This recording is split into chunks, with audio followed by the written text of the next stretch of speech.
General MacArthur drops a atomic bomb. Hello everyone, welcome back. This is turn 10 of my solo 1951 playthrough. Like I keep saying, looks like this game might be coming to an end, but we'll at least go through turn 10 and see how it goes.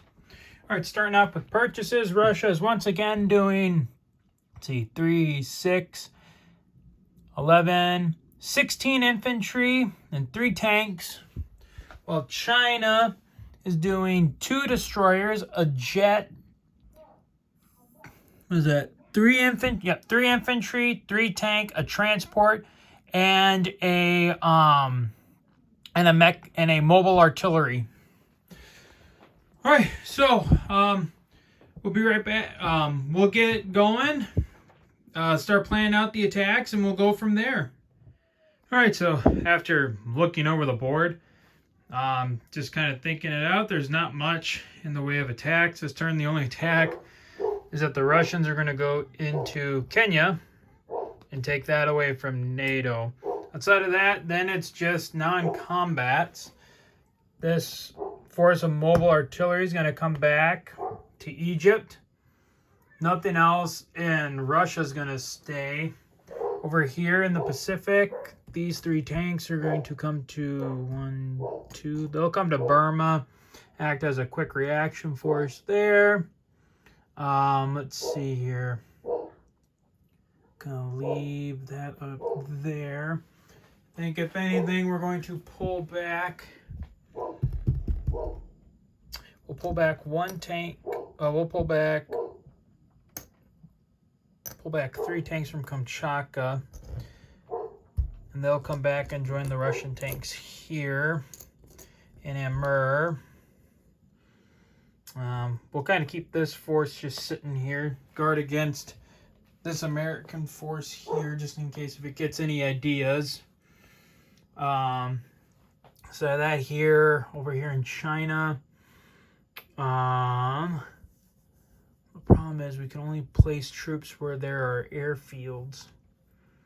And honestly, I'd rather not move anything off of Peking, especially with the Sado army here that could hop across and potentially grab the capital, or even grab Manchuria or southern Manchuria and grab the factory there. So I think that's pretty much it for non-combats. This one's a pretty short turn, as we can all actually know. First off, boy, I forget. My goodness. These 3 anti-aircraft guns are going to come back to Russia and defend the capital of the motherland there. Ooh, almost missed that. I'm going to take the 2 subs off of here, I think. Might as well try something with them. We'll push them back through the Denmark Straits, and we'll have them... Well, actually, no, they're super subs, so they could actually go 3 if I wanted them to. But I don't really see where I could run them to. Let's see, 1, 2... I mean, either way, that fleet can come after him, so we'll just leave it there. Maybe they can survive around to pull out, maybe do some damage to the NATO economy there. Doubt it, but we can try. And then, I'd rather leave the Soviet cruiser.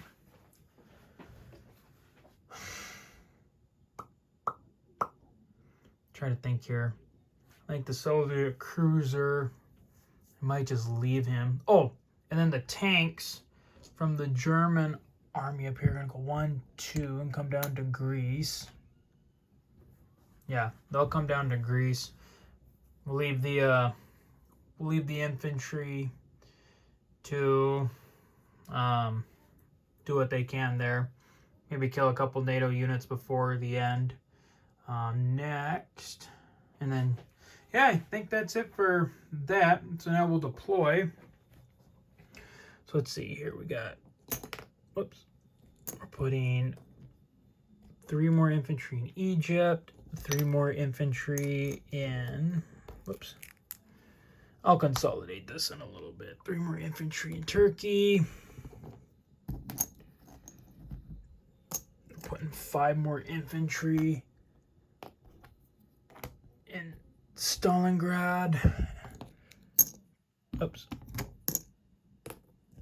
5 more infantry into Moscow. And then the 3 tanks. I think we're also... Where was I putting those 3 tanks? I totally forgot what I was doing with them. 3 tanks. Oh yeah, the 3 tanks were going into Moscow as well. So I'll just do that.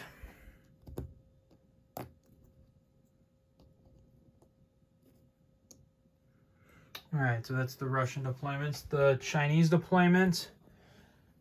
So the 2 destroyers are going to join the 2 destroyers here next to Malaya.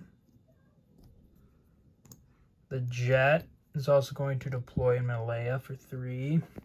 Got the 3 tanks.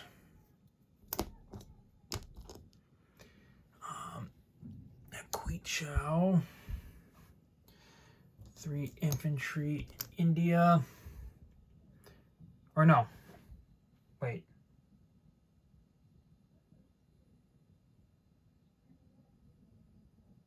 No, it was supposed to be...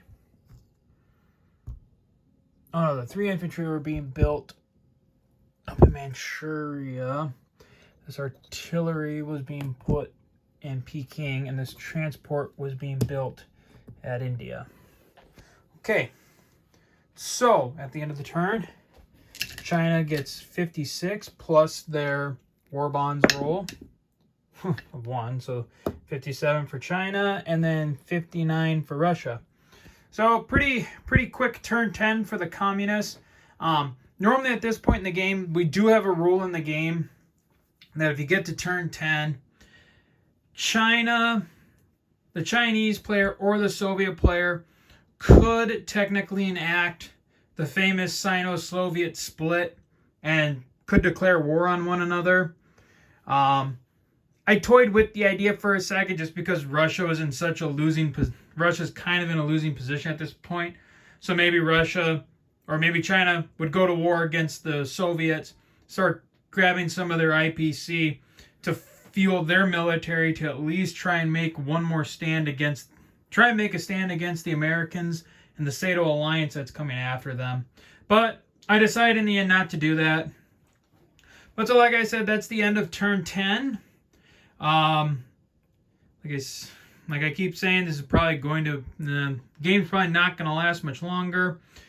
I mean, granted, the Soviets have built a pretty massive army around Moscow and has built a pretty massive army around Stalingrad, though granted the Allies only need to take Moscow and Peking for a turn, and that'll win them the game unless the enemy wants to quit.